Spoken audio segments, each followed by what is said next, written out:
નમસ્કાર દર્શક મિત્રો, મિસ્ટર ગુજરાત ન્યૂઝમાં આપનું સ્વાગત છે।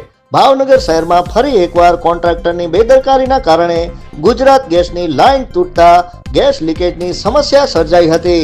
ભાવનગર શહેરના વાઘાવાડી રોડ પર HDFC બેંકની બાજુમાં આવેલા ખાંચામાં પાણીની લાઇન નાખવા માટે JCB દ્વારા ખોદકામ કરવામાં આવી રહ્યું હતું।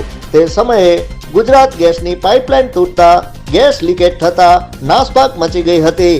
જો કે ઘટના અંગેની જાણ તાત્કાલિક ફાયર વિભાગ તેમજ ગુજરાત ગેસને કરવામાં આવતા ફાયર વિભાગનો કાફલો તાત્કાલિક ઘટના સ્થળે પહોંચ્યો હતો તેમજ ગુજરાત ગેસ દ્વારા લાઇન બંધ કરવામાં આવી હતી, જેના કારણે મોટી જાનહાનિ ટળી હતી। જો કે મહાનગરપાલિકાના કોન્ટ્રાક્ટરો દ્વારા વારંવાર આવી બેદરકારીપૂર્વક ખોદકામ કરવામાં આવતું હોય, જેને લઈને વારંવાર ગેસ લાઇન લીકેજ થવાની સમસ્યાઓ સર્જાય છે તેમજ મોટી દુર્ઘટના સર્જાવાની દહેશત રહે છે। Report bureau chief Hasmukh Nimavat.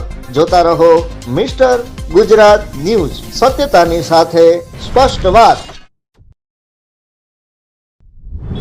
મારું નામ Ghanshyam Ratnu, Bhavnagar fire department sub fire officer. HDFC બેંકની સામેના વાઘાવાડી રોડ ઉપર JCB દ્વારા પાણીની લાઇનનું ખોદકામ ચાલુ હતું। તેમાં આકસ્મિક રીતે વચ્ચે ગુજરાત ગેસની લાઇન હતી, તેમાં લાઇન તૂટી ગઈ હતી, જેથી ગેસનું લીકેજ થઈ ગયું હતું। અમને કોલ મળતા ફાયર સ્ટેશનથી ફાયરની ગાડી તુરંત જ ઘટના સ્થળે પહોંચી ગઈ હતી અને ગુજરાત ગેસને પણ જાણ કરી દીધેલ હતી, જેથી લાઇનમાં ગેસની સપ્લાય બંધ કરીને તે લાઇનને આઇસોલેટ કરી નાખેલી હતી અને હાલમાં પરિસ્થિતિ કાબૂમાં છે। કોઈ પણ જાનહાનિ કે ઈજા થયેલ નથી। હજી અમે એના માટે તપાસ ચાલુ છે, પણ ખાસ કહી શકાય નહીં કે પ્રાઇવેટ ચાલુ હતું કે સરકારી કામ હતું તેના માટે। આમાં સાહેબ અવારનવાર સાહેબ ખોદકામ થતું હોય છે, ત્યાં ગુજરાત ગેસની લાઈન લીકેજ થતી હોય છે, આનું કોઈ ધ્યાન દોરવામાં આવે છે કે નથી આવતું?